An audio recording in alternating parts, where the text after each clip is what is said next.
Mengenal Hari Raya Pecun atau Tuan Yang. Hari Raya Pecun disebut juga Hari Raya Tuan Yang, tepatnya pada tanggal 5 Gowe atau tanggal 5 bulan 5 Imlek sekitar bulan Juni. Hari Raya Tuan Yang termasuk persembahyangan kecil yang dilaksanakan di rumah masing-masing, di tempat ibadah Tridharma di tanah lapangan dekat tepi sungai atau laut, dan dilaksanakan pada saat ngosi atau jam 11 hingga jam 1 siang. Istilah Tuan Yang adalah tuan berarti lurus, terkemuka, terang yang menjadi pokok atau sumber, sedang kata yang berarti sifat positif atau matahari. Jadi, Tuan Yang adalah saat matahari memancarkan cahaya paling keras saat antara jam 11 hingga jam 1 siang. Pada saat ini, matahari benar-benar tegak lurus di atas tanah. Hari raya ini adalah hari besar untuk bersujud kehadirat Tian Yang Maha Esa yang telah dijalankan di kalangan umat Tridharma atau Samkau sejak zaman purbakala. Cahaya matahari adalah sumber kehidupan, lambang rahmat dan kemurahan Tian atas manusia dan segenap makhluk di dunia. Maka saat Tuan Yang ialah saat kita bersuci, bermandi, bersujud, menyampaikan puji dan sembah syukur kepadanya. Karena pada saat Tuan Yang kita rasakan sebagai saat paling besar Tian melimpahkan rahmat karunia-Nya. Khususnya pada saat Ngo, yaitu tengah hari, sehingga timbul kepercayaan pada saat Tuan Ngo, segala makhluk dan benda mendapat curahan kekuatan paling besar. Masyarakat luas percaya bahwa ramuan obat-obatan yang dipetik pada saat itu akan besar khasiatnya, karena letak matahari tegak lurus.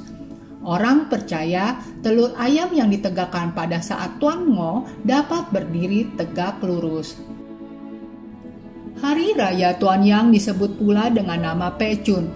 Pe berarti merengkuh dayung, Cun berarti perahu atau Hari Raya Merengkuh Dayung.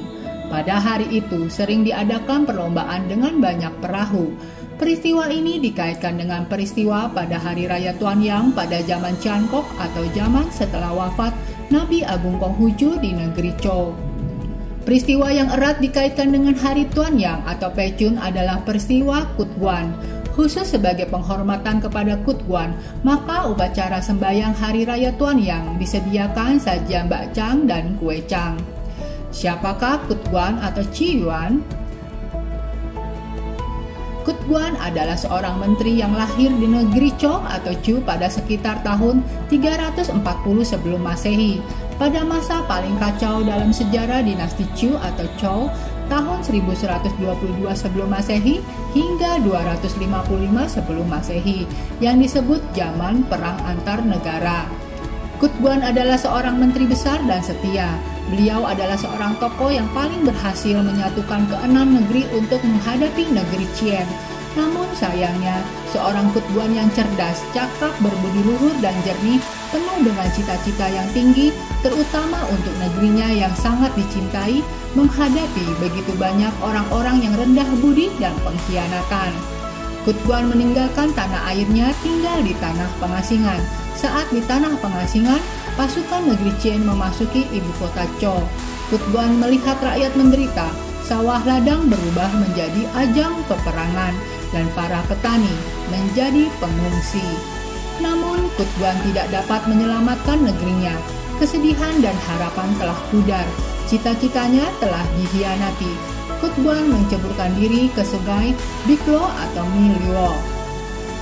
Ketika rakyat mendengar kematiannya, mereka naik perahu mencari jasad Kutguan. Namun mereka gagal mendapatkannya. Lalu rakyat menuang beras ke dalam sungai untuk roh Kutguan. Di Indonesia, sajian untuk menghormati roh Kutguan dibuat dari beras ketan yang dijadikan kue dibungkus daun bambu yang dinamai kue cang, dan kue yang berisi daging dinamai bakcang. Sedangkan upacara untuk mencari tubuh Kutguan diselenggarakanlah lomba perahu naga atau Pecun.